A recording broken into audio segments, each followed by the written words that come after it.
Bring it on. That is just so awesome and wholesome to see the beef between Germany, England, the ping diff with the United States. I love these interviews, but without further ado, it sounds like the draft is ready. We're going to head into this game. Just a little fun statistics pulled yesterday about the group stages. Some of the hotly contested heroes that we saw were Decker, Argus, Rampage. Those were like the big three in terms of highest pick rate as well as highest pick or ban rate. Decker did not have a crazy win rate compared to some of the other heroes, but that hero is just insane. So are we going to see that, or is there going to be something different with the patch that just recently came out this week? I mean, I think tanks are still a little bit more back. So you're seeing those big tanks getting already ripped away, right? You see the Sevarog, you see the Richter already gone. That's already speaking to a kind of a shift here, right? Because none of the top three that we've seen in the group stage already been banned out. So we're definitely going to see that happen. And Zar's pickup is a nasty one because, he might not be the strongest right now, but we know this ultimate is just absolutely insane for any type of team fight. And I was going to talk about the Richter. Richter got buff in the last patch, and he's suddenly become a very high priority pick in many teams. So I do expect to see a lot of ban, a lot of first pick for Richter. Sevarog ban on the side of Team France, I think, is to target really the offlane matchup. We know that Beckrigger Dan love the Sevarog in offlane, and we know how Moros, if you get the edge, can suddenly snowball. So kind of forcing that matchup into a more tough opposition. I think it's a very smart thing to do for the side of France. And we're going to secure the Zarus. Could be in the jungle, could be in the offlane, most likely in Moro's hands.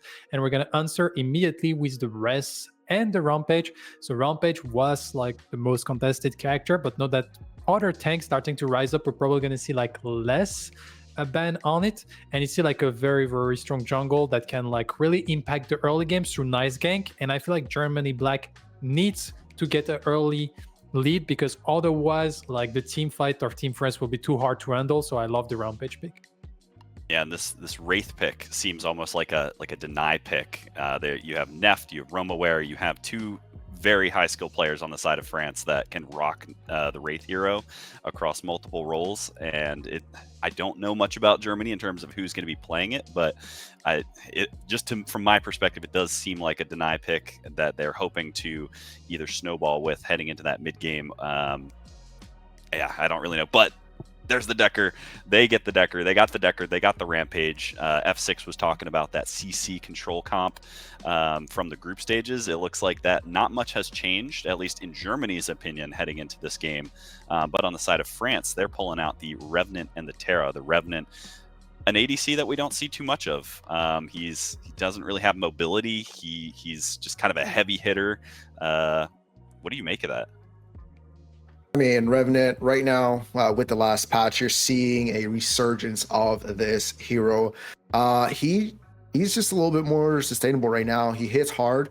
Whenever you're building on top of anything on top of him, he's just able to take away these bigger characters, able to just Q you from 60 miles away, and he's a lot simpler to kind of work around with a lot of these different comps. Also with Wraith, got his buff within these last couple of patches. He's also a menace, and these two characters just able to just delete you, just kind of just 3-button tap you, you're kind of in existence. Revenant's also just a really good pickup, really smart player. If you can just easily take out the jungler in a lot of these objective fights, using that ultimate, sending them to the Shadow Realm, and that's kind of giving you a huge advantage there, because you're stuck in there until you kill that Revenant, and without your jungler in those objective fights, you're pretty much trying to secure yourself the objective if your jungler stays alive. So we finish rounding up the France roster with the Howitzer and Zinx. Overall, besides that Revenant pick that is a little bit more spicy, but I know Neft loves to pick Revenant into res because it's just ult to remove the res from the fight and suddenly you have an easy fight. But here the rest is pretty classical. We will have the Zarus Terra frontline. Zinx can allow those Bruiser to remain more in the frontline longer. They can dive like crazy and then get revived. So I feel like it's a type of comp that is ideal for Zinx. You want Bruiser that are very scary, that can dive without any risk, and then you just can revive them. On the side of Germany Black, we're going to round up with a Iggy and a Aurora. I feel like overall, Res, Iggy, that's kind of pick that scales, that takes time to scale, while we have Decker, Rampage, Aurora that has a lot of CC to be really aggressive early. I would have preferred slightly more offensive, mid lane type of pick to try to snowball out of control the early games through all their CC they have. but at least they have like some potential when it comes to objective control. Like if the Rampage create like enough pressure early on, so that the Iggy can go on the Mini Prime or the Fangtus, and that's an easy objective for themselves. So maybe focus on objective for Germany Black. Yeah, that's a great point about the Zinks. I'm so excited to see this hero. She was recently nerfed with the the reductions in her mana efficiency as well as her healing abilities, but she has a stun, she has a slow, she can, once she gets Wind Caller, probably she's going to be making Revenant zoom around. I'm really looking to see how this duo lane plays out. Obviously it might be a little skewed because Neft is a fantastic ADC who never misses any shots at all, but as you guys mentioned, we are going to be looking at that mid lane and really that jungle to see what part of the bone is going to get weak first and who's going to break, because I think that duo lane, I'm just expecting a bloodbath one way or another. It's just going to be, there's going to be lots of kills there, but this Iggy and Scorch, I agree with you. I think I would have liked to see a more aggressive mid laner to composition. So curious how that's going to play out, but I got to ask you guys, who are you leaning into? Like, who, just based on the draft, not thinking about players, who do you give the edge to just based on these heroes that have been picked?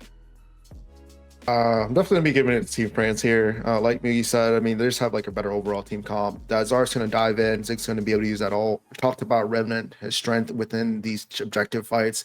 Howitzer, a lot of single target damage, can really just kind of blow up anybody in the back line that's trying to push through.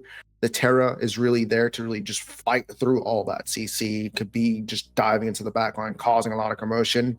I would go a little bit more towards Germany if they would have maybe possibly picked up the gadget here, maybe a little bit more of a counterplay and a little bit more of an AoE damage towards the counter that Zars, but right now it's just going to be Team France.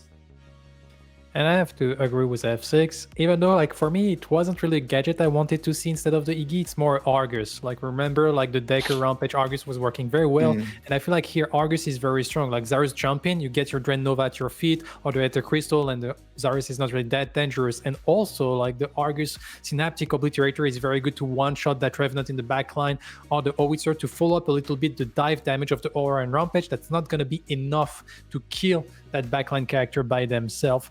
So I feel like the Iggy will deal a lot of damage, but not enough like important damage, especially when there is a Zinx to heal everyone around. And so like just because of that mid pick that I feel like it doesn't fit perfectly in the comp, I have to give it to Team France. Yeah, and I got to ask production here. I know they were having some replay issues, but I'm curious if we're ready to get into this game or if we're still waiting on them to remediate some of the technical difficulties.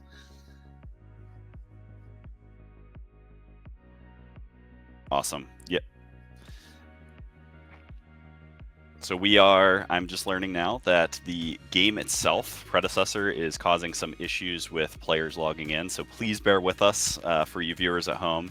Some of the players are having a hard time clicking the login button. I guess there's some sort of server disconnection issue. So just bear with us. But, we talked about the comps, the heroes, who is going to come out on top just based on these lineups, these matchups.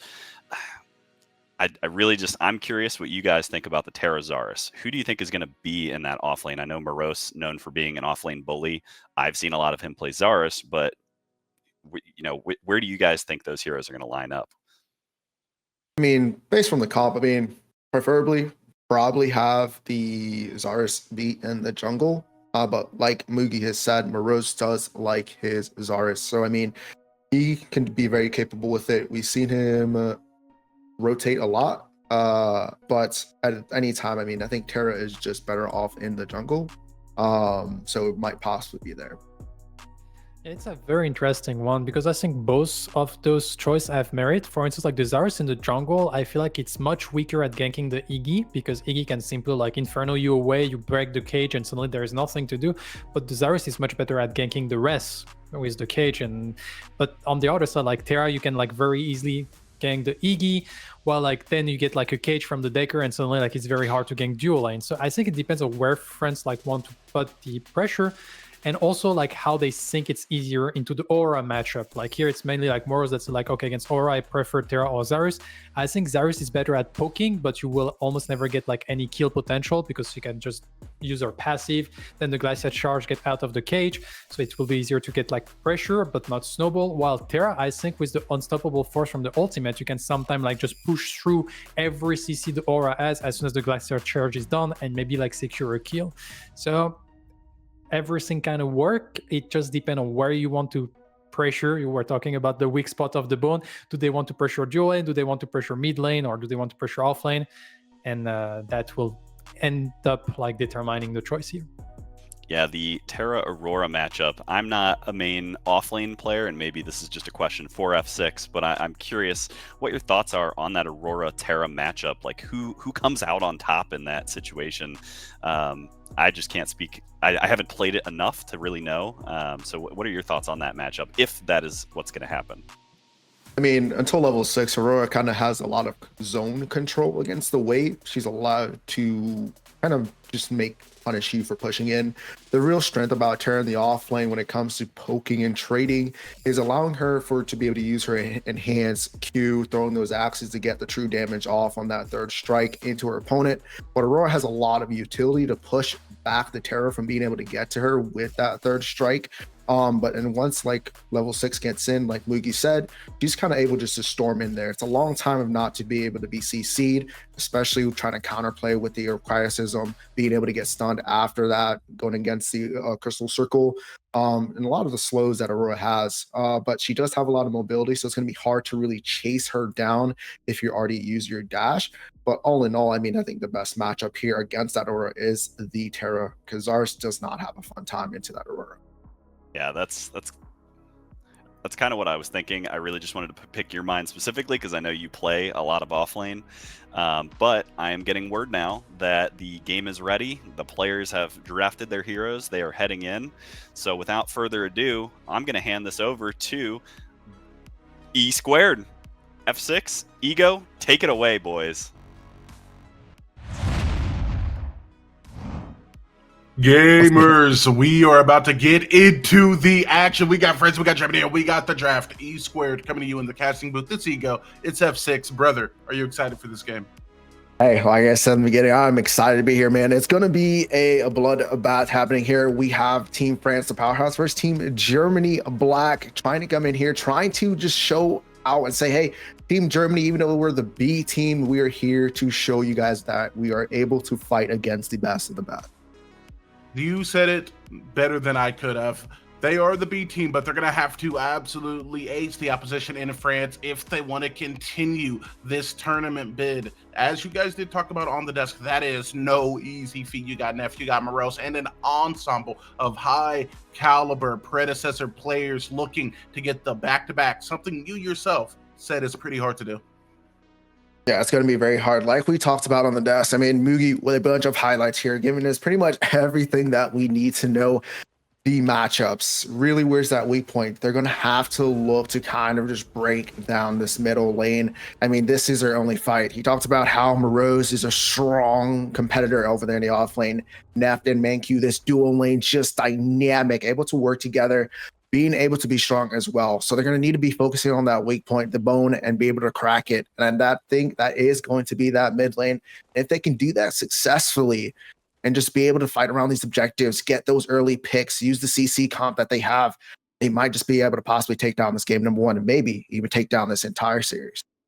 The chain is only as strong as its weakest link, and one thing that can definitely help shatter even the strongest of materials is going to be tension that can build up over time. Getting a quick pick here, applying pressure to a lane here to maybe get an early tier 1 pick, and then making a rotation onto something like that Fangtooth, a mini prime, in order to give your solo laner a better chance against someone like Morose. There are a lot of facets that this team in Germany Black are going to have to take into consideration if they want to pull out a win here. But as you said, I do definitely think it's possible. But on the other end of the ladder, representing France, do you think there's anything in particular that they're going to need to do to bring this win out, or do they just got to do what they have always done here in Nations? Win?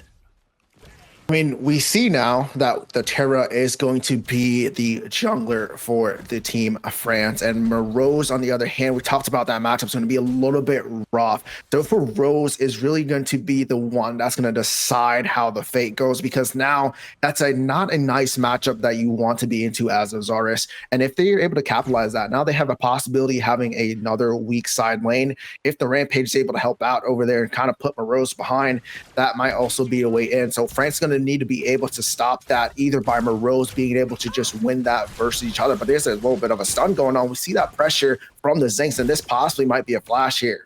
Ricochet is going to just force a disengage, but it does look like a flash is going to be included in this trade. All the pressure that's going over to Neft and ManQ already. Seeing some of the potency of that support pick. Zinks making her way into the dual lane and setting Neft up for success.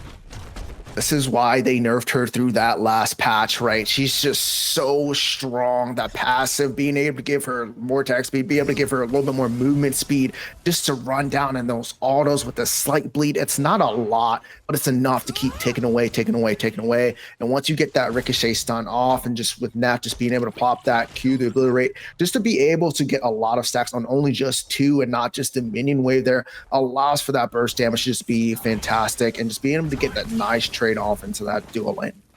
It's the same as trying to save money. As long as you're putting it away at all, it's going to go into the same place. And cumulatively, it is going to add up, especially when you can rely on a carry like Neft. You know, isn't going to miss a lot of shots or opportunities. But speaking of opportunities, we see that Vanish is going to see one man. Neft very much so pushed up, are now going to have to deal with the third-man rotation. Boulder is up. It does connect. And First Blood does feel like it's going to come any moment now. And it is going to fall into the hands of two hands. Who's going to strike first? Two hands. The man, we saw him throughout the group stages have a fantastic time. He was able to carry Germany Black to this position they're in right now, and we're seeing that unfold here today in an excellent gank. That is the strength of that Rampage. Mugi said himself, they're going to have to get these early picks through Vanish. There, they cleaned it up with the first blood, putting themselves in the lead, and to be able to start to try to build on top of that. And we're gonna have to see throughout this rest of the game, are they gonna be able to keep this pressure up, keep these ganks over towards every other lane, and trying to prioritize these objectives and get themselves in a better position overall.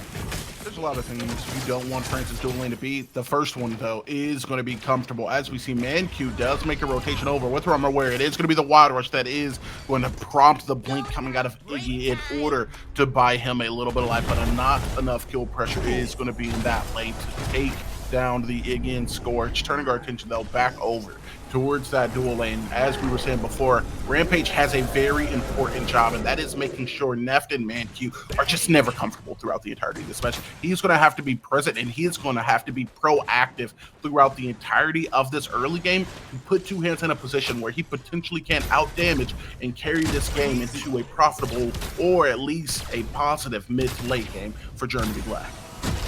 We know Wraith is one of those characters that are going to scale. Him getting that first blood is helping him get a little bit closer towards the point where he starts to press 3 buttons and you are gone, especially if you're squishy.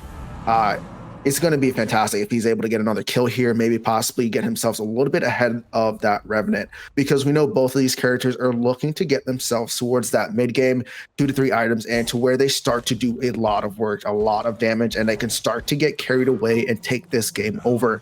And whichever ADC is going to be able to do that, I think is going to really be the driving factor, not the definitive factor, but the driving factor of who's going to take away game number 1. And so far, 2 hands in the lead. And like we said, we want Vanish over here to keep pushing himself in this dual lane and prioritize that. But you can already see ManQ on the Zinks being aggressive. That's his aggressive nature, and with Zinks able to rotate through mid, forcing them blink, and they're not going to be able to prioritize a little bit too much on that side of the mid lane if Iggy's always in constant pressure. And now we're going to see a glacial charge coming out of Dan with the blink, but a blink for blink and a spear of near will give Morose a kill in order to even it up 1-1 at 6 minutes in. We said Aurora was not a good matchup for the Zarus, but Morose says, I don't care. I mentioned it a little bit early on. It's going to come down to Morose either outplaying or Roma being able to gank there to help facilitate. And here we see it already. Morose just being better, and he is able to win that lane with that kill. First 1-to-1 solo bolo happened over here in game, and it's 6 minutes in. He's said the character matchup isn't the greatest, but the player matchup is. Moreau Supreme Confidence, always able to play to a higher caliber than his opposition if his opposition doesn't do something pretty significant to stop it. And we saw that there. You do have the positive character matchup, but Zara is just able to play the space and exchange that blink to blink and securing it with a Sphere of Near in order to put himself ahead. However, though, we are going to see the rest of Germany Blackdown make a rotation onto this Fangtooth, and with just one ward in the vicinity, F6, this is going to go down without a peek, without a showing of France. And it is actually a really good play, because right before the mini prime just spawned, as you see its highlight there on the bottom left of the screen, this now allows for Team Germany Black to actually rotate towards this mini prime if needed, but it also allows for Team Germany Black to get the first Fangtooth, to also, if they even fall behind a little bit, to block that out. But here comes that gank, and Kimbo doesn't have a blink, but he does have the big belly belch. The mine into the howitzer, old Rooney is going. Kimbo is 2,000 away from being killed as he is going to fall, and France is going to seize the kill lead with a violent rotation onto the mid. Was looking sketchy there, looking a little bit close, as Howie was almost able to just get that R2000 at the end, but Iggy almost with the play of the century there, but not just quite enough. No flash. That's going to be another kill going over to his team France as they put themselves now inside that kill lead. I'm going to be honest, now taking a moment to look into that solo lane. If I was Dan, I would be begging Vanish to make an appearance, knowing that I'm going to have that cryo size him up sooner rather than later, but still at this instance about 2 levels behind a tough pick in Zaris and a tough pick in the player Morose. You're going to need a little bit of help to put yourself back into the forefront, and this is where it's going to be a little bit more difficult for the Rampage, having to divvy up his attention onto a good start, locking down the jungle objective, but now your lanes may be coming to a point where they need help, and like a hero, I'm looking to see Rampage make the rotation.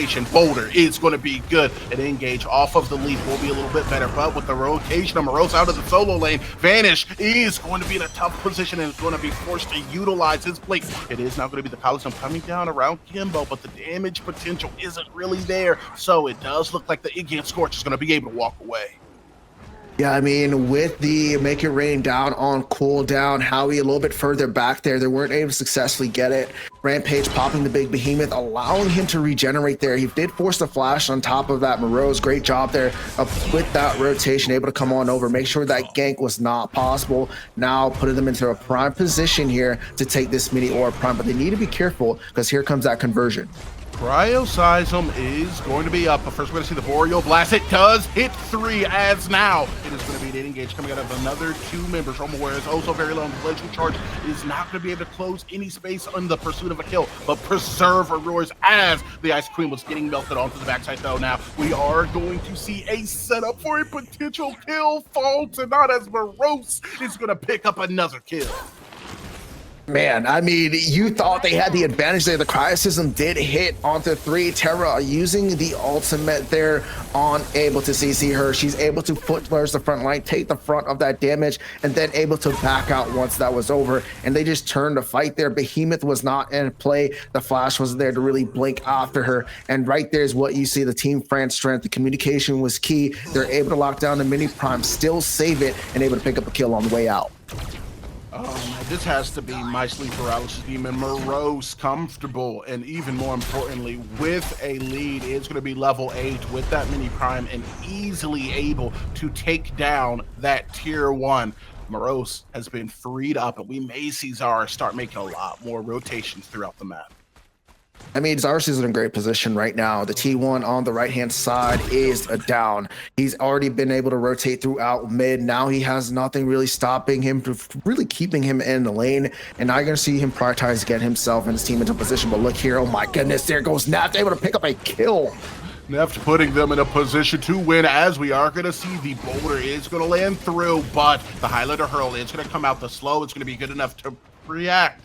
Evade the blink coming out of Kimbo. Definitely wanting to play it a little bit safer there. I do think he maybe could have just walked away from that, considering the space he did have, but understand if he even got caught out a little bit by those 3, looking to play it safe and guaranteeing that safety with the blink as he now makes the rotation back to mid, and it's going to have to defend against this Howie. I mean, at any time now, we're going to see Romeware back over into this mid lane. We've seen it 2 to 3 times already. We know if that blink is down on top of Kimbo, he's not going to be able to survive too long. He's not going to be able to push up too far inside that lane. But look, Taka is here to play, possibly get a gank over here, over in the mid lane. But how he's going to look for that rotation, Aurora tries to push that up, and he's going to need to cover that. As you see Moreau's rotating to possibly go or contest this Fangtooth number 2. I have to anticipate at this point that we are going to see a contention around every single one of these objectives. Journey Black has seen the ball go in a couple of times off of these rotations, being able to pressure people out, but they've just gotten close, and Vanish right now is close to being able to pick up a kill. Romeware, though, disappearing for just a moment before making a reappearance. Terra doing everything she can to stay alive, but it won't be enough to keep two hands from getting their hands on her, as Morose is now going to be able to utilize the Paladin as well as that Spear of Near to lock himself down. Yet another kill. He is on an absolute rampage in this 1-to-1 trade. Man, both junglers miss playing there, putting themselves out of position. First off, from where on the backhand, getting caught out, and then Vanish just jumping into the back line, Behemoth pop, but not enough health to withstand all the damage that is there with the howitzer, with Neft and Morose. I mean, you just don't want to be into that position, especially when your team is being zoned out throughout that corridor there.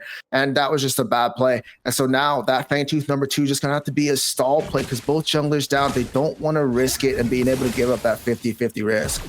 No welcome to Good Burger angle here, because they do not want to flip this objective. Both teams understanding how key being able to build a Fangtooth lead, not only for the gold, but for the pass can be, and setting you up to win in the mid to late game. And both of these compositions very much so care about it. However, it is going to be Germany Black setting up with the Iggy, who strikes first, glacial charge utilized to be able to cut the space off at about the 50% margin, which will just guarantee it, as now it is going to be French looking to get a little bit of get back, and get back they will, as they get 2 kills and make their way out of the pit. They were stuck into that pit no matter what they did. They were able to secure the second Fangtooth. I think that was their overall goal. I mean, once you're in the pit there's only a couple people that's going to be able to escape unless you have your flash up.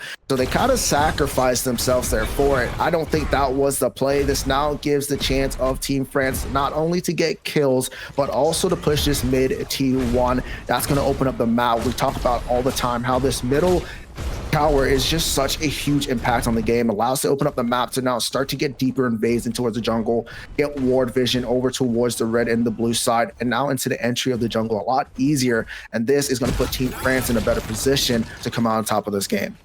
They did definitely commit on Germany Black 2 being inside that pit, and France in response just simply put them in the arms of the Angel, able to lock down those kills considering they had no way to retreat. And now having a 2-0 objective lead, they can potentially get a third Fangtooth and get all of those passive buffs in order to put them in a winning position. But there's something to be said about just kill pressure that has been dominated in the favor of France throughout this game. 8-2. That's a 6-kill differential. We're not even at the 15-minute mark quite yet. Not quite yet, indeed. And a big highlight about that third Fangtooth is going to come down to about that 20-minute mark. And at that mark, that's a pretty late toward this mid stage. And without this T1 here, it looks like this Kimbo is going to be dead. Iggy is getting absolutely burned here, and it is going to be the howitzer ult, which is going to lead him to get scorched, as now it is going to be Decker looking to possibly just play the space. No engage, though, onto the back line, as Vanish does make his appearance. And with that Behemoth up, it doesn't look like France wants to work that hard for another kill. Not at all. They just wanted to get their pick. They got their pick, and now looking at this mini prime, it's all about knowing when to do certain things. And I think Team France has this down pat. They're able to rotate throughout mid. They got pressured there. So now this has to force the jungler to carry or push that wave up and not allow it there as he looks to try and get some farm. And now this allows them to get that mini prime. And whoever gets that's going to allow them to start pushing out there. I think they're going to possibly be using this mini prime to push out that last T1 over in the duo lane once they take a reset, once they get back into this game and put themselves back into the fighting position. Speaking of putting themselves into the fighting position, take a look at both sides here. Objectively, technically within the hands of Germany Black, but kill lead and IDB Capital's hand pressure going in favor of the other side in France, who looks for a fight, but then quickly is going to be scared off of it as Neft is going to put himself at the forefront with plenty of damage to back him up. What do you think Germany Black needs to do, though, F6, some of these engages to start seeing them going their way? We've seen a few one-for-one trades, but as we're seeing right here, right now, it seems like whenever they engage, they just lose the damage trade. I mean, it's not just that they lose the damage trade as well. It's they're picking these times to get these picks off, but the rotation coming out of Team France right now, they know when to fight. And here comes Kimbo using that flash already, but Morose is still chasing him down. And one more Spirit of Near, and he's kind of just out of there. But Iggy, there's nowhere to go, and he falls down, and that's another kill going towards France. Wilder setting up Romaware there to be able to lock down Iggy and Scorches. Now Vanish is going to be able to back up Two Hands, who does get the kill onto a bit of an overextended Neft, maybe thinking his team would be making that rotation a bit faster, but waiting in the rings, it is going to be Romaware as well as Morose. Wilder Rush is going to set up some very solid damage on her Toka, who is now in Spear of Near kill range. Behemoth being used out of the Rampage is not going to be enough, though, to stop the onslaught of aggression that is going to be put on display. Regenesis used on the Terra to be able to preserve her life, as well as this is going to be a positive kill streak that it's going to extend the kill lead to 9 in favor of France. This is what I'm talking about. They're always there in the right positions. We said they're going to take that reset and look over towards that dual lane, and that is what they did. Mini Prime in hand, and they should be able to push out this T1. A lot of kills going towards their side, and they're just being able to be so grouped up. Morose winning the off lane so early on, allowing for him to start rotating. The impact that he has on this map right now is really carrying France towards their victory here, as it seems like, as with the kill lead is kind of impossible. And as you look towards this third Fang Tooth, or really Team Germany Black to really contest it, because right now the economy is going to the way of Team France.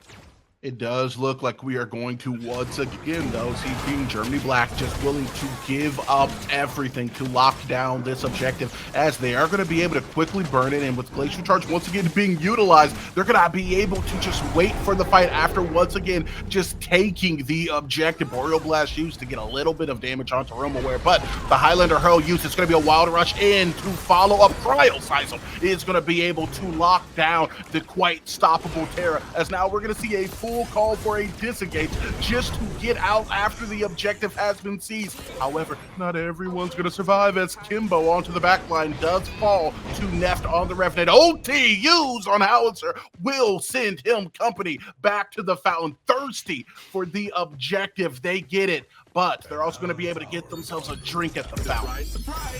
Once again, a little bit late rotation coming out of France here. They took a reset, not being able to get back to that third Fang Tooth, which we thought was going to be hard for them to contest. Nonetheless, they're still able to pick up 2 kills onto their end, and this allows for them to actually just take a lot of invade off into the jungle of the Team Germany Black. A lot of farm missing from their Rampage. Two Hands here to contest, but I don't think he wants to, especially with these 2 powerhouses, the Howitzer and the Revenant on Neft here doing a lot of damage. And here he comes. He's feeling confident, but can he get the kill? Oh man, Neft is coming with the smoke, and Two Hands is looking asthmatic. It's getting hard to breathe as Neft does get the dive and puts Two Hands back at base.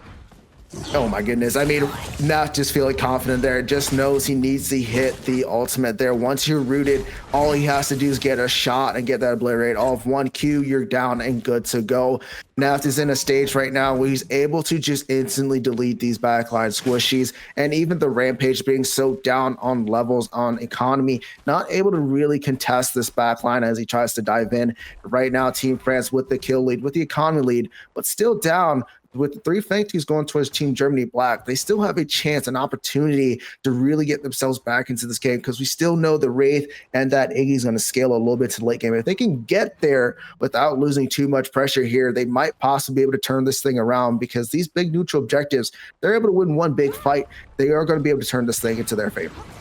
I do think you are right there, as now we're going to see right on the precipice of an engaged Roma where QEps are going to be all looking for a fight in the enemy jungle, but a quick dispersal of the opposition will lead to them resetting and just applying pressure throughout this map. I do want to kind of revisit something you said just a moment earlier. One big team fight can definitely turn this around in favor of Germany Black, but now with this big prime getting started, it doesn't look like there's going to be much of a fight, as Vanish is going to be the only one present. Now, looking for a steal, Rampage is going to be playing the space edge of the pit. His team coming to follow him up. Electric charge, surely followed by a cryoseism. It's going to be utilized. Not at the end of the day. It's going to be Brim who gets the objective. Big Coliseum is going to be able to lock down Decker, though, who's now no longer going to be able to support her team from the depth screen. It's going to be 3-0, 3-1 as Terra now does fall, but the hunt, the pursuit, the surge of damage is not going to be quite over, as we're going to see the blink does get utilized. Morose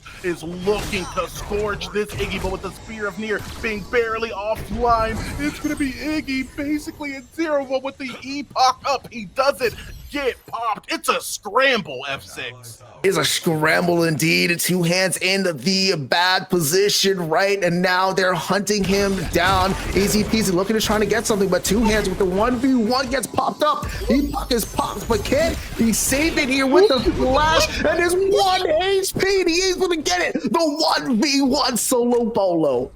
Oh my God, the knock, who's home, just to get domed off the movement outplay coming out of the howitzer. Hey, we said the mid lane was the weakest link, and they heard him, as we're gonna see howitzer make a play for the 8. Back in a minute.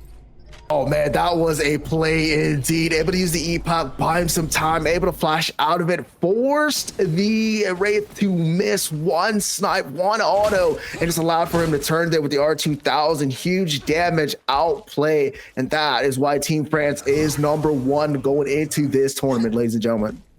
Dude, I always have said howitzer, it's just Tony Stark in the first suit, and right there he did play smarter, but the damage was just able to hit harder. Two hands, Howie, they're going to be talking about that one long after this tournament ends, an instant clip classic. However, at the end of the day, it is going to be that Or Prime that did swing in favor of Team France. A lot of lives were lost, so it's not going to be the worst trade, but we can already see the ripple effects of that last Fangtooth taking effect, as now the Fangtooth, the primal Fangtooth, is going to be up, and all of France is going to be surrounding it, looking for a fight. Looking for a fight, but with one little Howie Mines there, they're able to chunk out two hands and vanish. Not a lot of health on them. And with the rest of Team France, 4 members still with that Or Prime, still going to be able to have a good contestation as they now group up looking for a single pick. Anybody out of position is going to be their target.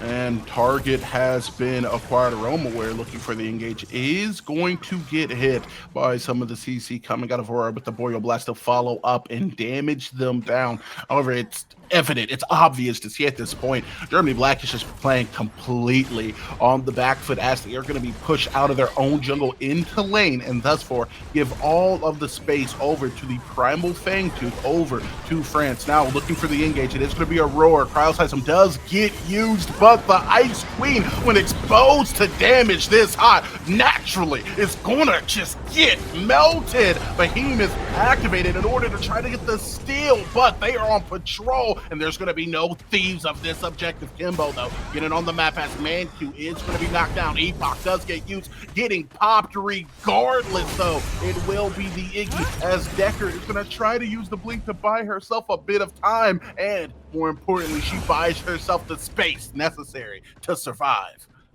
They do survive there, but they don't have the numbers advantage now. It's going to be only with the Wraith and the Decker, and the wave clear is not going to be there too much. They should be able to take down at least the T2, get their coming back, take a reset, and get themselves back in here, though. With that, and the buff be taken, it's going to be looking a little bit rough for Team Germany Black here. I've said this throughout every single match that it has not quite resulted in this, because we do not quite know the result as of this moment, but we can with our own eye see how both of these teams are playing, and France is just playing with what I like to call the and mentality. Wait, we got 3 Fangtooths on you, and wait, we got the pick on this engage, and we're the ones who started this fight. And right now, there's nothing that you can tell France that is going to dissuade them from just running you down. And now that they're more awake to it, more aware of it, and setting up prior to these objectives fully coming up, that it's going to be able to really stop them or dissuade them from just taking basically whatever they want on this map. We're going to need to see a huge play coming out of this team, as we're going to see the huge impacts of the Highland Hero already coming out. It is going to be the Behemoth in combination with a Blink that is going to be used from Vanish to just get away from the entirety of France that is lurking in his jungle. With your jungler with flash down, ultimate down, that is not what you want to see, especially with an objective coming up here pretty shortly. Yes, he might possibly be having that Behemoth back, but without that flash, another engagement tool or disengagement tool is going to be out of his reckoning. Might not be able to get himself to contest that pit like he wants to.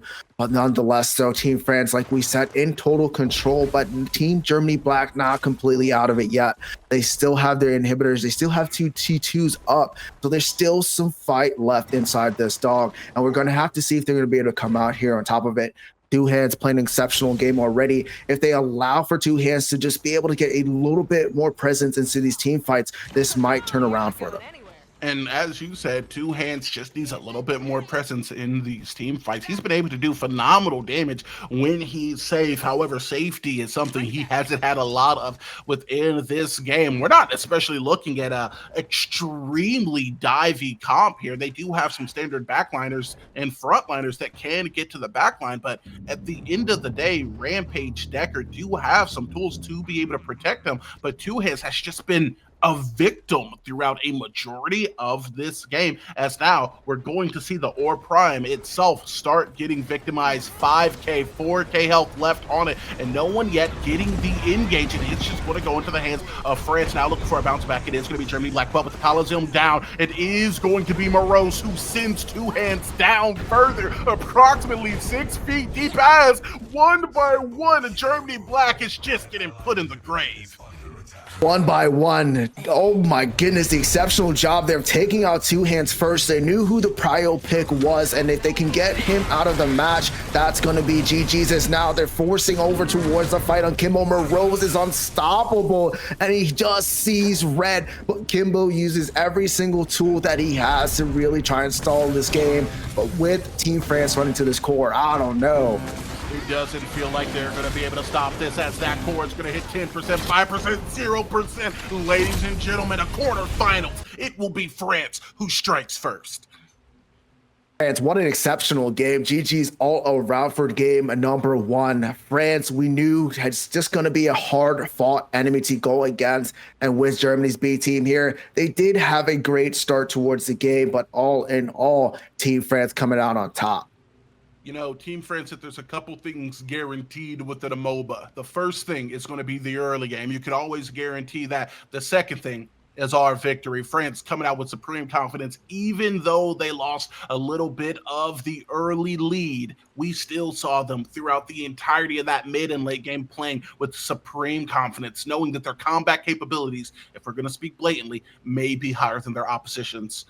All things being said, though, it's not over until the big lady sings. And right now, Germany Black has one more game to try and save their tournament prospects here, F6. One more game in indeed, but like we said before and time again, France coming back from already a championship. It's going to be another hard-fought battle. So Germany Black is going to need to come into this next game with a plan, and they're going to need to execute that. And it's going to have to be flawless for them to come out on top. Couldn't have said it any better myself there, F6. The execution has to be flawless. You can have as cool and as sturdy of a draft as you want, but if you cannot mechanically perform when put in those high pressure situations, then you are going to crumble. Good news, though, for Team Germany, it's going to be that diamonds can only be made under pressure, and they're still going to have the opportunity to shine. I'm excited to see what Nations has in store for us going forward, but before that, we're going to be sending it away. Do you guys hear that? it sounds like the big lady starting to do a little bit of a warm up. She's not quite singing, but she's almost there. That was certainly a game. I think there were a lot of really great takeaways from it. Sure, it didn't go the way Germany wanted it to, but they showed some glimmers of hope. So boys, break it down for me. What went wrong? What went right? What were your takeaways here? Morose did his Morose thing and started to rotate throughout the map. And yeah, once Morose starts rotating, that's not a good day for any other team. Yeah, I have to admit, when Moros get level 18 before the 30 minutes mark, that means that something is going to snowball pretty hard.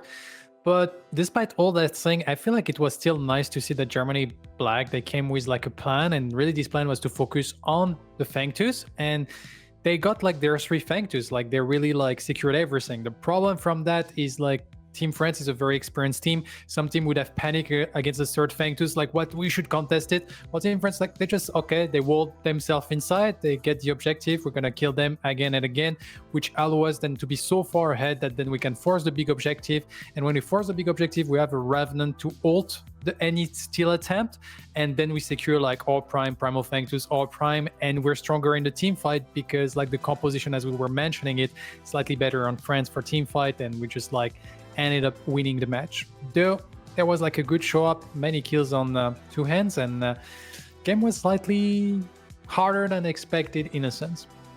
Yeah, 2 hands made it look like he was about to start making people catch in his hands, but unfortunately the rest of his team seemingly crumbled. But I personally want to shout out Neft on that Revenant.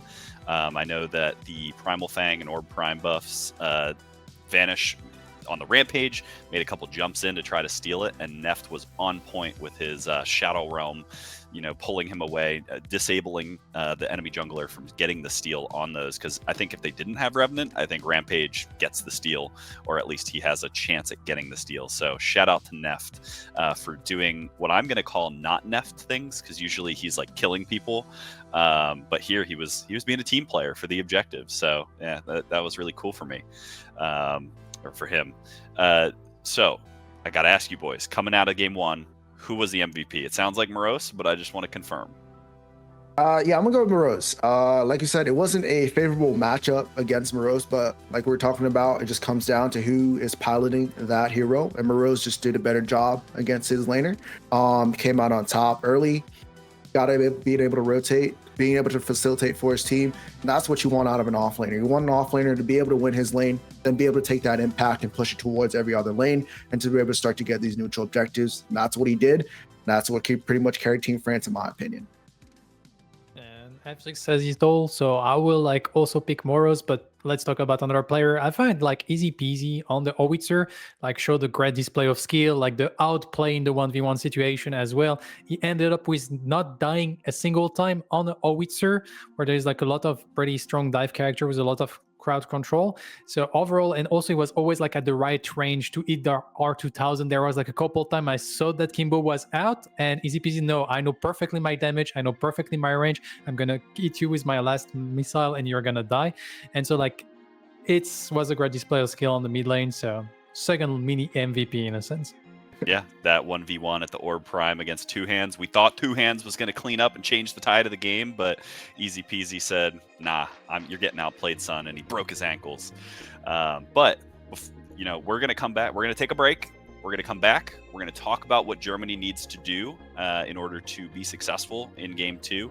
But we're not going to do that until we return. So everybody get up, get some tea, get some coffee, get some water, and we'll be back very shortly. Predecessor fans, welcome back.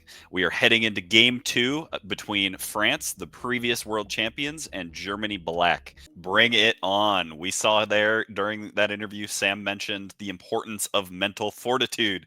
So will Germany be able to break Morose's mental and hopefully, break that bone to get away, get an edge in to get a win in game 2? Or will France hold strong? Are they going to chug their milk, make their bones nice and strong, and be unbreakable in this first round of the quarterfinals? We're about to find out as this draft gets underway for game 2. Boys, what are we looking to see now? I mean, I think one big thing we're looking to see is kind of just seeing if they can get an even matchup over towards that offlane. As you can see, they go out straight away and ban that Zaris. They don't want to play against that again. But we do know Morose has a little bit more into his character pool, so it's going to be one of those things. But the Richter ban, big highlight there. And I know Mugi wants to talk about this.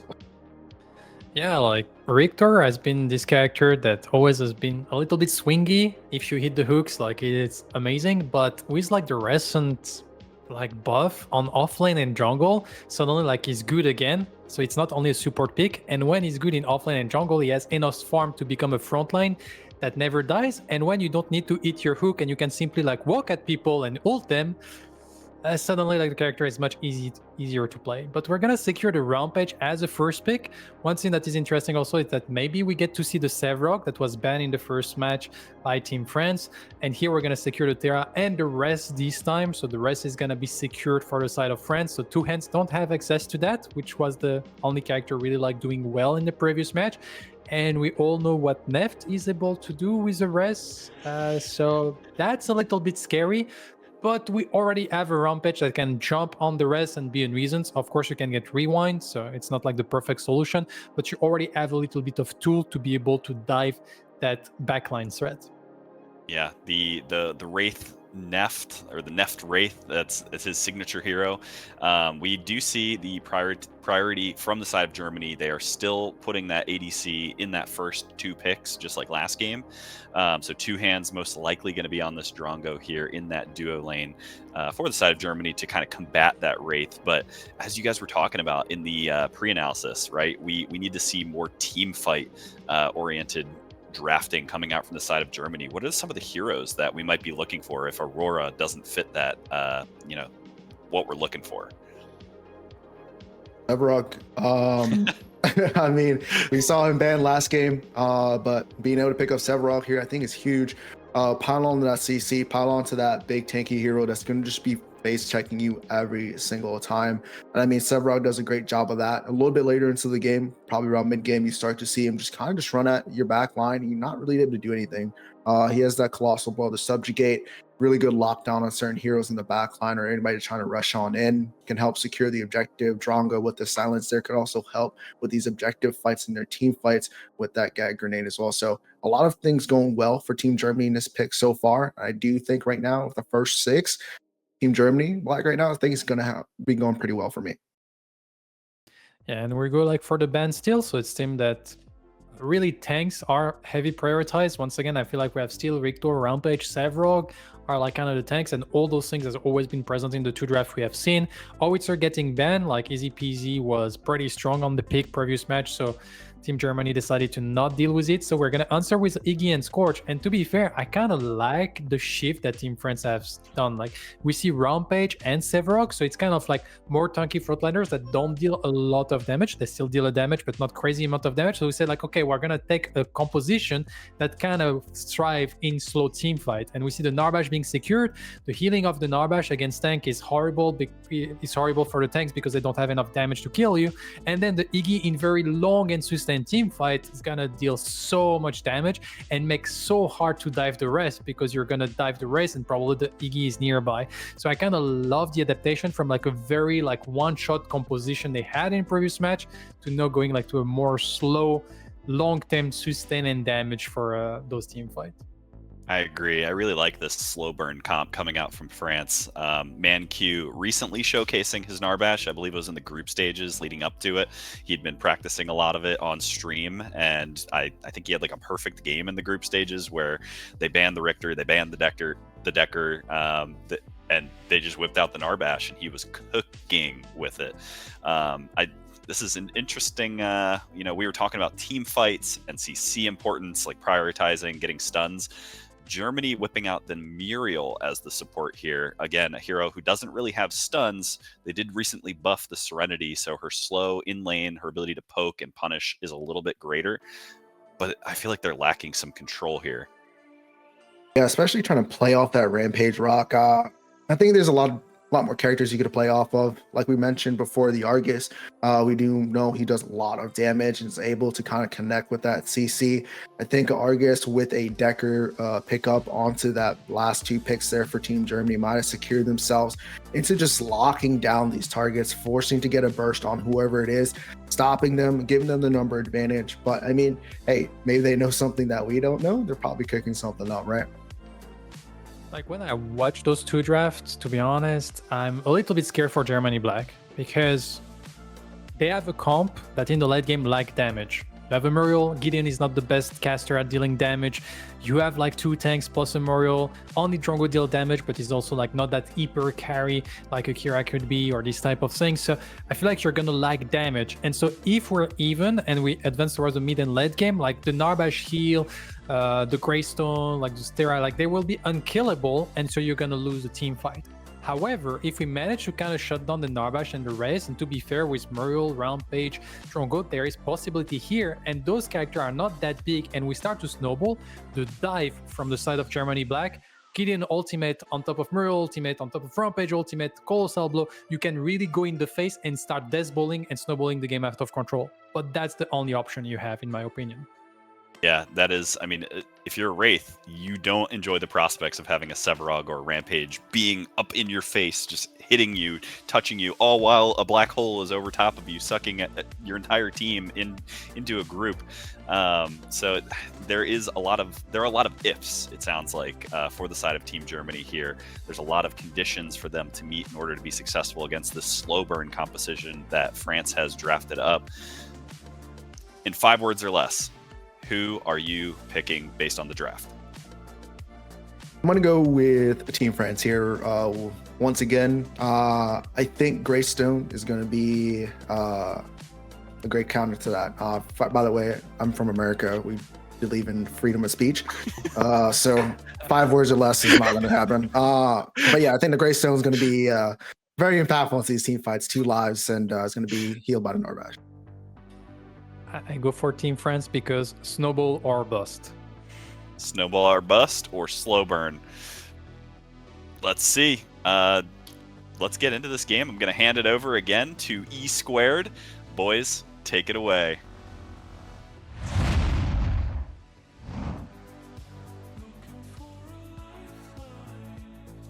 Oh no, not Eagle being diff. It is about that time. Make or break time. When was it on me? The freedom of speech got me riled up. I had to mute for a second.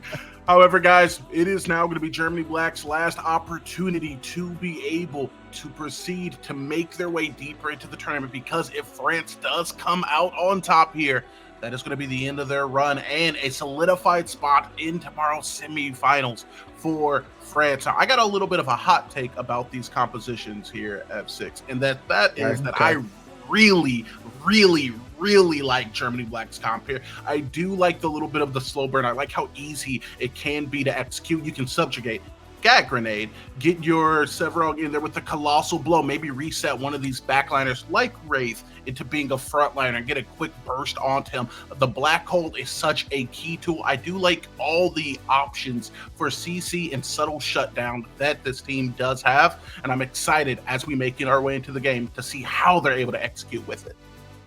Yeah, I mean, he might have to be able to build True Silver here. He does have that Narbash sunk to be able to capitalize for him not to be in there too long, and the Axe. But if they use all of that early on into the team fight, and they use Gideon appropriately, being a secondary engager into these fights, all those resources might be down, and they might be able to actually capitalize with that Black Hole. But like we said on the desk, it's just going to come down to if they're able to do it, if they're able to capitalize on all the mistakes, if they're able to just get together and be able to just pretty much bull rush that back line and bull rush into that fight and force them to fight them and be like, hey, we are here and we are ready to go. Not let France get set up and not let France play their game. Yeah, and then let's be honest here, France and these frontliners, specifically this Terra, Greystone, are not anything that you're going to be able to ignore throughout any of these engages or even within the laning phase. When we do scale our way into that 10-15 minute mark and start circling around some of these objectives, it's a tough ask to be like, hey guys, I need you to ignore the Terra and start messing with Wraith on the back line, because that unstoppable force in combination with something like the Highlander Hurl or the Wild Rush and a little bit of CC attached to that can just be deadly overall if it is left to sustain for too long. And speaking of sustain, Narbash making their way into France's pocket could potentially give them a lot of benefits as we make our way into the game. Does give a lot of benefit, but he takes a little while to get to the point where his heals start to become a problem.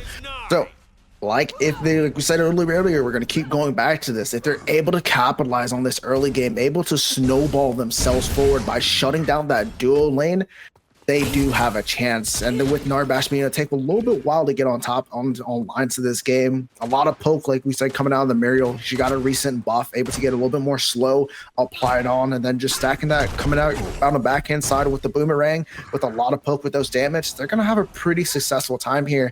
And if they're able to just keep putting that pressure on, it's going to be a great time. But really, while we're looking over this off lane, it's going to come down to Morose versus Dan as well. Morose, we talked about last game, huge impact on this map. Allowing for him, he's already looking like he's having a great time over there. Good counter towards the Sevarog with that Terra just allows him to even have a better chance for him to do what he did last game.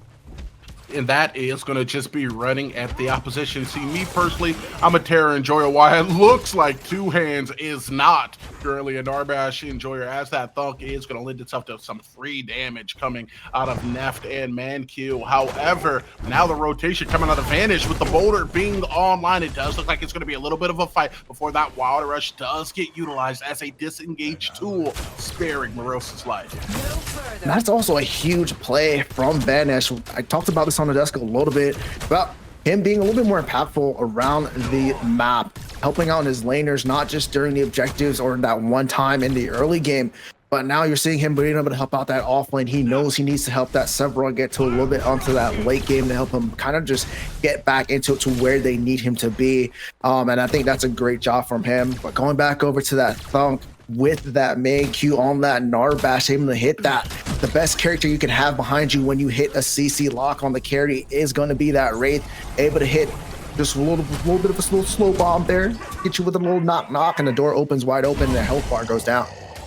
Man, that knock very capable of knocking you down, especially if they're able to maintain some degree of pressure on the lane that allows this Wraith to scale faster than the Drongo into the late game. But let's be honest here, Drongo, absolutely nobody to snooze on. The rad rounds in combination with that reversal of Fortune 4, if things get a little bit close, things get a little bit tight, can be absolutely devastating when in the right hands. And what better hands to be in besides the two that you have over there? This is going to be a team effort. It does feel like everyone on Team Journey Black needs to execute to the highest caliber that they can in order to pull this out as a win. 100% cannot agree with you more. And it's going to come down to being that perfect execution. And so far, though, in this offlane, it looks like a repeat of last game. RoamAware, knowing that Morose has the advantage in that lane, allows for him to go towards that 5 camp, get a little bit more minions, and start to get himself to stack up his smite a little bit more quicker than Vanish inside the other side, because he's not able to get the invade off. He got spotted on a ward, and now he's also taking his key to camp, and Vanish right now is going to be in a lot of trouble when it comes down to getting his smite ready for those mid-game battles. It's going to be a little bit more difficult, and that would be taking away something that Vanish, as well as the entirety of Germany Black, kind of had a lock on within the early game last game, and that was those objectives of being able to apply pressure to them and take them exponentially, basically there 30 to 40 seconds it felt like before it even came up, in order to guarantee it with the glacial charge. Now we are going to see a little bit of a replay of what we had last game. That's Vanish making a rotation apparent to the duo lane, but I don't know if it was intentional, but Neft and Mankiw have started making the rotation towards the river camp and are going to be stuck between quite literally a rock and a hard place. But one of those bad boys does damage to the rampage, but it's not going to be enough damage or enough threat potential to be able to lock down a kill. Unfortunate that the boulder did miss there. He went the wrong way starting off. He thought they were going to push back towards their tier 1, but they just went straight through the jungle and allowed for a little bit more separation. Nonetheless, though, they're able to catch out that rotation, catch it out and back. But here comes RoamAware, here comes that thunk. It is going to be a force of the blink, and a blink for blink exchange will be had. As now inevitably 2 hands is going to fall. That's first blood. We may be potentially looking at 2 if we do see a dive, but Urtoka HP too high to be able to make it viable. French strikes first. Not a whole lot of CC. We talked about how CC kind of helps you win these games. We saw the meta shift, but all you need is one. They're able to get that Funk knocked out on Drongo, force him to flash, and with the flash for flash, that's almost a certainly guaranteed kill, as first blood is going to be going over towards Team France, and now they look towards this first Fang Tooth, a little early pick on it like we saw last game, but in the opposite direction. This is not quite a doomsday scenario. It's up 10 minutes into the game. There's still a lot of Predecessor left to be played here today, but this is the last thing you do want to see if you're a fan of Germany Black here. The thing that they did well last game is kind of being taken away from them and locking down those objectives basically as they come up. If they're not able to remount an objective secure, maybe on the next Fang Tooth or even on this mini prime, or start getting a couple picks for themselves, this very well could start walking the same path of the last game. They can indeed, but Vanish making his presence known once again inside this mid lane. Not able to really capitalize on it, but just kind of getting to that little mental fortitude we're talking about. Just letting the enemy team know that he's going to always be around. Being a little bit more active this time around might be able to facilitate that, making sure that France stays on their toes and respect their enemy a little bit better this time around. And I'm expecting them to do that. We saw last game, Mugi Wawa on the desk put it so perfectly. They got a little bit brazen. They weren't quite as respectful to the opposition as they potentially could have been, and that resulted in some plays that were just, let's be honest here, fundamentally bad, or we could call it inadequate, that led to Germany being able to have more of a foothold within that first game. Now, we're seeing them throughout this one start kind of shoring it up as Morose is going to be looking for a potential engage here onto Vanish. The boulder is locked and loaded, but that wall is going to eat it. As now RoamAware, it's going to just be able to play the space onto the backside and start up this mini prime. He has the advantage. Off lane was pushed up, mid lane's pushed up, but now here comes that rotation from this. It's going to look like it's going to be a 3v3 fight. Can they secure it, and can they get out?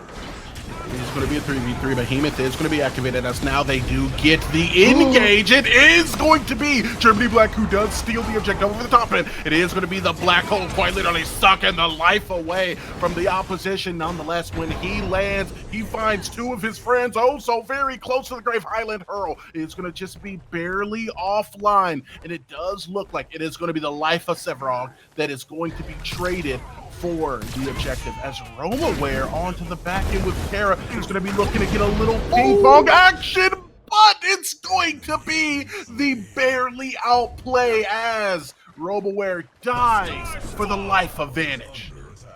They were able to secure the mini war prime there, which is good. They're able to capitalize on the economy, but able to lose it there. What a play to Highland Hurl, just getting him enough into the threshold where all RoamAware had to do was get a little bit of damage off. So close to almost a outplay with the boulder getting locked in, but the little bit of a time it takes to process that boulder just allows for RoamAware to pick up the kill, and it actually worked for them to get the mini prime out of the hands of Team Germany.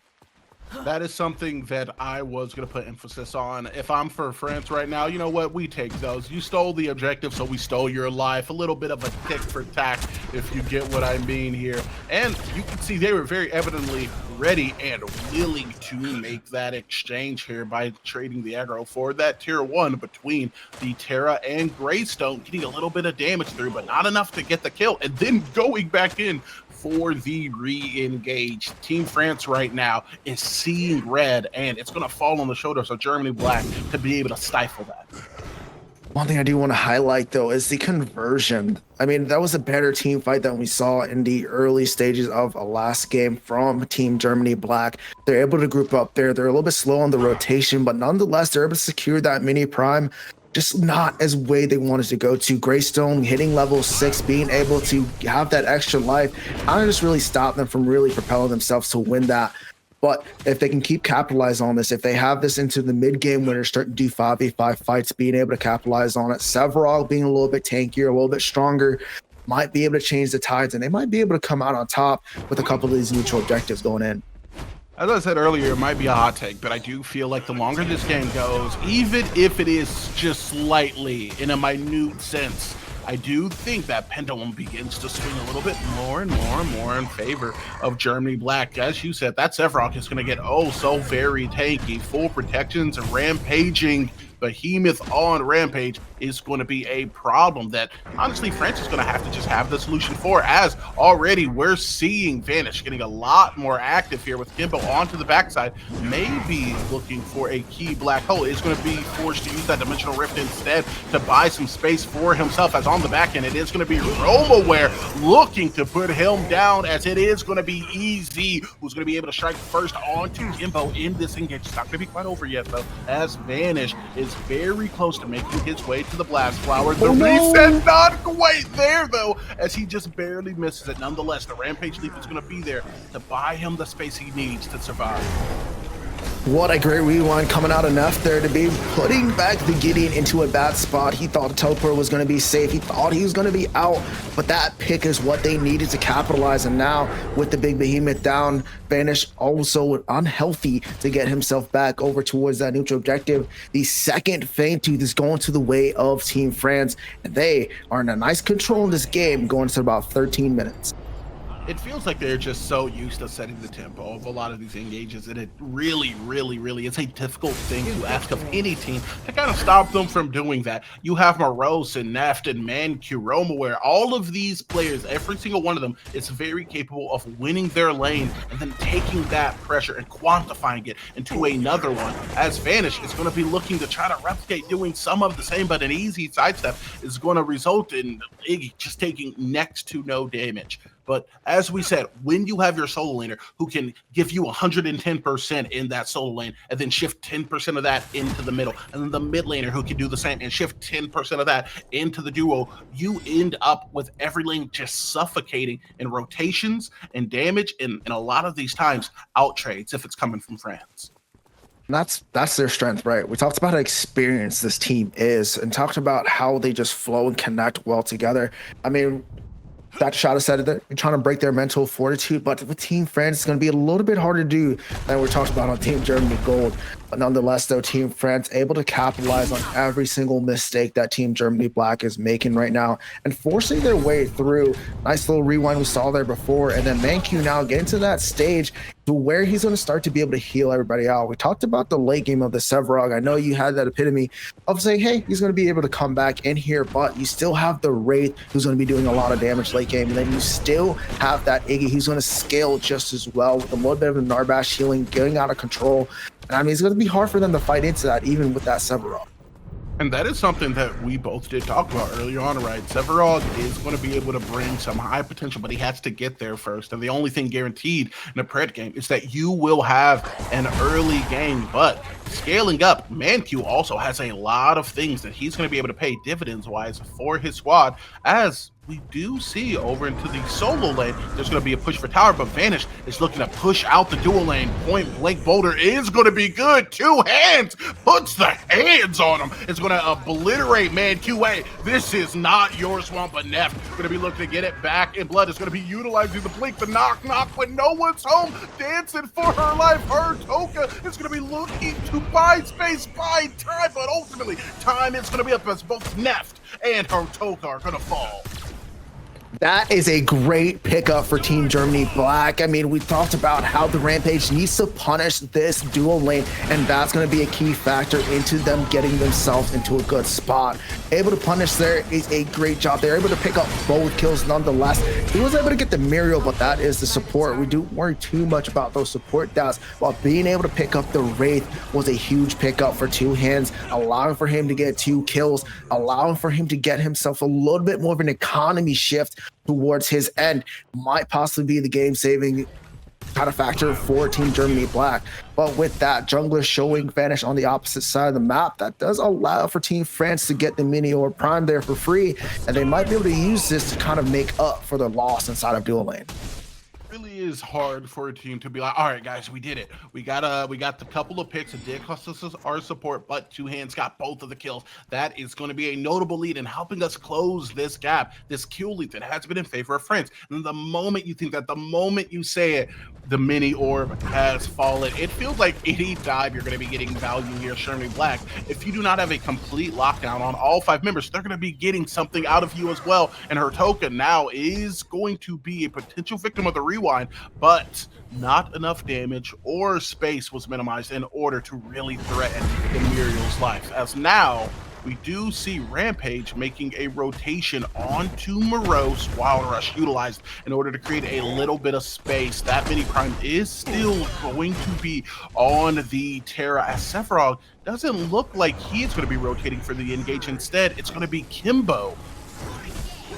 I mean, it's just trying to fight into this, but he's going to be spotted on the ward. Moreau's not going to let him back. But look at Easy Peasy on the chase against this Gideon, just forcing him back and just kind of thwarting anything that team and Germany Black was trying to do inside this offlane.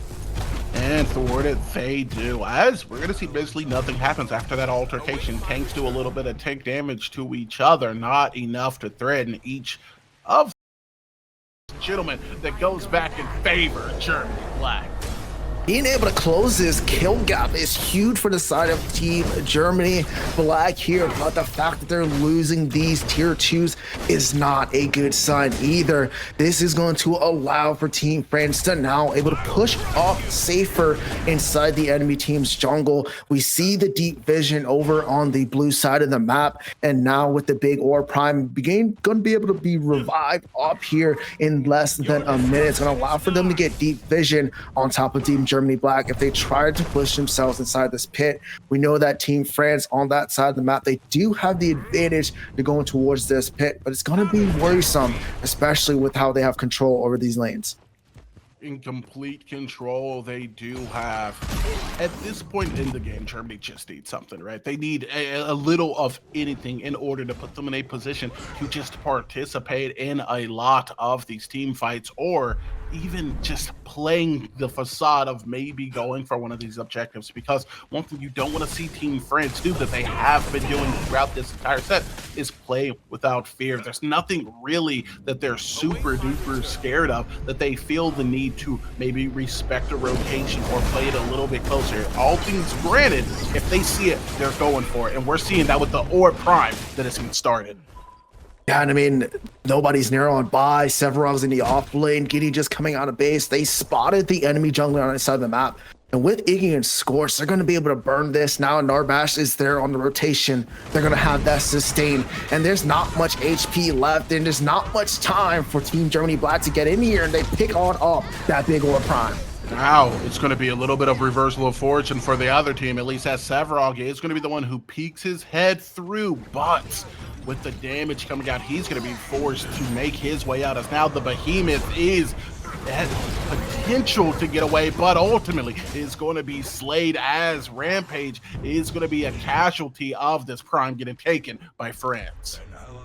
I mean, huge pickup on the T1 over on the opposite side of the map for the dual lane. At least get something out of this, but with the force pushing towards your inhib, they need to get back to answer this. And now that everybody's here, it's going to be a 4v4 with the Orb Prime on the hands of Team France. Oh man, that damage is just monumental. Sephiroth is supposed to be your tank, but he got melted like butter. And ladies and gentlemen, it's not a cooking commercial, but you would think it may be, because France is in the kitchen. They have just concocted a winning formula that they're just able to execute on time and time again. They, F6 are just so obviously within the driver's seat here. It is all on Germany Black to bring back this game.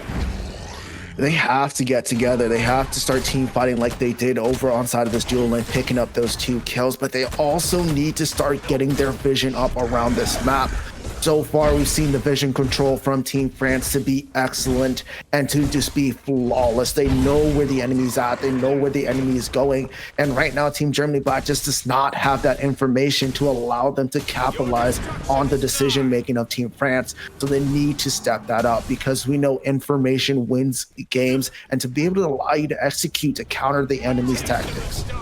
Yeah, and speaking of stepping up, I'm not saying it's a stomp by any means, but currently Morose taking some CC. His attention immediately turns to Rampage, who's getting stepped on. Standing on business is going to be France. You want smoke? Well, hey, you can find it where the flame is hottest over the top end, though. Kimbo with the black hole is going to be able to get a couple members relatively low, as we are going to see the Narbash does fall, but with rejuvenation of the Greystone, I can't believe that this is going to be the end of this conflict. Knock down the Severog, as now it is going to be a rotation of your previous champions of France, of Neft, of Morose, making their way to the core as they will complete the RGSAs, and they will complete this set in a 2-0.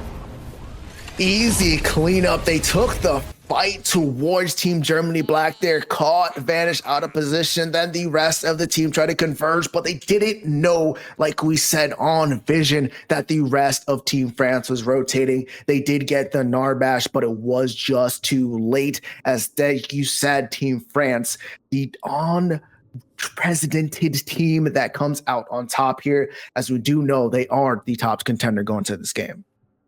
As you said, they were standing on vision. France was standing on business. And right now, it looks like they are standing above the rest. Congratulations, though, to Germany Black. These guys are absolute contenders. Thank you so much for coming out and playing and representing here in Nations. We're excited to see you guys return possibly in the future and make another run. But at the end of the day, there can only be one king. There can only be one victor. And now France is one step closer to saying it's them.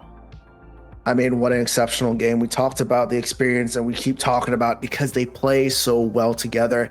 And another dominant game coming out. They're able to control. They won every single objective into that game. And I mean, the kill lead wasn't too far away going throughout most of it, but the fact that they held control throughout the map, like we said with Vision, being able to control the enemy's jungle, being able to control these neutral objectives, just an excellent gameplay coming out of Team France. Truly top-notch, top of the line. There wasn't much that they didn't control. Like a puppeteer, they had all the strings on their hands, and they had the enemy team in Germany Black kind of dancing and moving to the tune that they had dictated. An excellent match coming out of them, and I'm sure we got more excellent matches lined up for you today, but that's going to be the end of this set. It's been Ego, it's been F6, it's E Squared signing out for the time being, as we're going to be sending it back to the desk. Thank you, E Squared, for that wonderful cast, and welcome back to one of the E's, F6. Mugi, thanks for joining me again. That game, we're going to need to call the Ortho Squad and the Burn Unit, because not only did France find all the weak points in Germany's bones and break them all, they also used that slow burn draft that we talked about to just eviscerate and annihilate and burn them.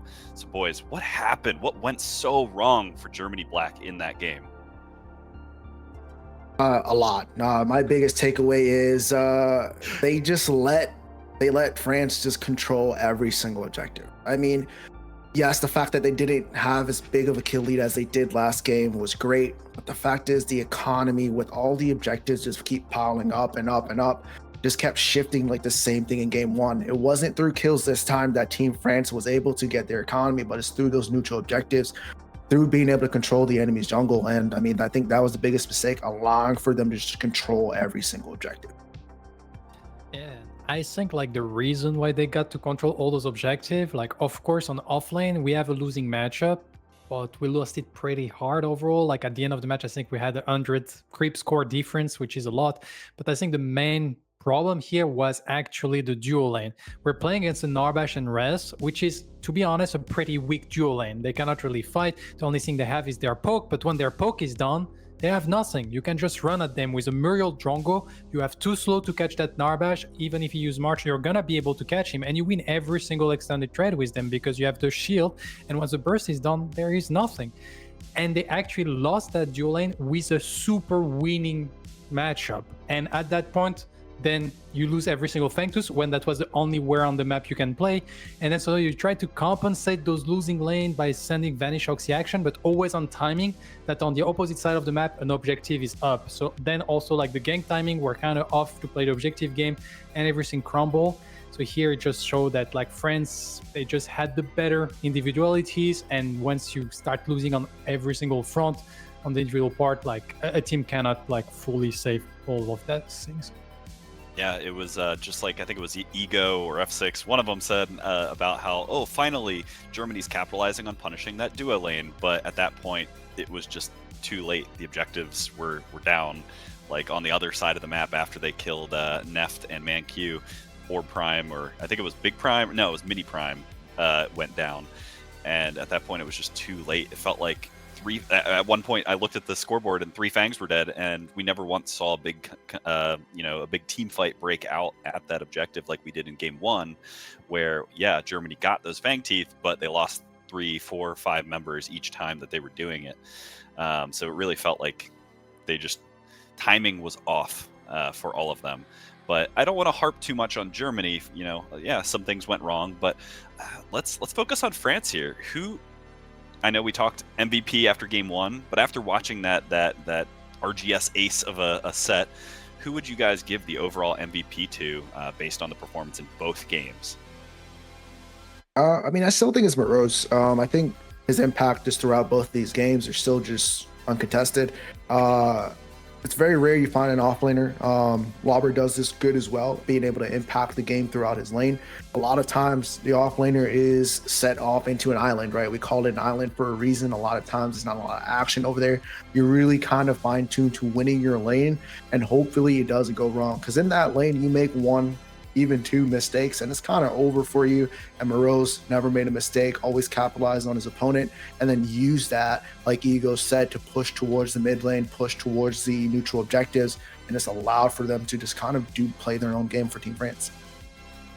If you were going to say like only that match, I would have picked Romaware, like 11 participation out of 12. Yeah. Since you said both match, I have to say Morose. And here we also saw Morose Terra stat. And one thing that I'm always impressed with Morose is like, if you remember the Zaru stat, he had only an average 2 deaths per match. And that's the same thing on Terra. And I feel like that's one thing that Morose is extremely good at, is to not get killed in the offlane despite playing in offlane when it's pretty easy to gank and turning like a 1v1 into a 2v1. He's always super slippery. He's always playing at that right distance, which makes it like very, very hard to, like, you can put him behind, but to kill, it's very tough. And I think that's one of the things that a lot of offlaner could learn from him, is actually like not how to snowball, it's actually how to not die, which leads to the snowball. Yeah, you can't hit creeps, you can't get objectives if you are sitting in the fountain dead. So viewers at home, watch these replays, take notes, learn from the desk designated MVP from the France versus Germany Black Series, Morose. I do have to give my 2 cents though. I gotta give the set MVP to Easy Peasy in that mid lane. It's often very difficult to give mid laners, especially when they play Iggy and Scorch, a call out, but those objectives would not have gone down nearly as fast if they did not have Iggy and Scorch posturing and positioning and rotating at the proper time that he did. Sure, it's not as mechanically flashy as Howitzer in game 1, but Iggy is really good at illustrating strong macro level gameplay. So I'm giving my vote to Easy Peasy, but obviously Morose wins based on what we talked about. Looking at Easy Peasy's Iggy and Scorch stats, he's just crushing it. Yeah, he dies a little bit, but his kill participation, quite nice. His CS per minute is actually surprisingly lower than Morose's Terra. So I think maybe Easy Peasy might need to work on some CS numbers there. But overall, he did a really great job rotating to those objectives. But oh, go ahead. No, I was just saying, he also has a 65% win rate. As long as you're winning, Sure. A little bit less CS, I wouldn't mind too bad as long as you're there. A lot of the things he did great was being at those neutral objectives. They didn't need Nef to be there as an ADC, so being able to pick that up, we know Iggy with the 3 turrets down is kind of just shredding any objective. So as long as he's playing to the strengths, kudos to him. Yeah, as a caster, your job is to just deal damage, be present with your team, and I feel like Easy Peasy is always there. Like, he goes for the rotation, he doesn't overstay on his lane, and he's always dishing out his damage, which is what you want from your caster. Exactly. Press your buttons, use your spells, and Easy Peasy did that. Not that Kimbo didn't, but Easy Peasy just did it a little bit better. But with that, Germany is going to move on to, or sorry, not Germany, France is going to move on to the semifinals that will be held tomorrow. So they get to rest up for a little bit. Meanwhile, we do have to say goodbye to Germany Black. So bye, Germany Black. But for those Germany fans at home, keep waving the, what is the Germany emote? The guy with the beers. Keep spamming him in chat because Germany Gold has yet to play today. However, they will not be playing next. We're going to go to a short break, and when we come back, we're going to hop into England versus Scandinavia. So another banger in store for you guys at home.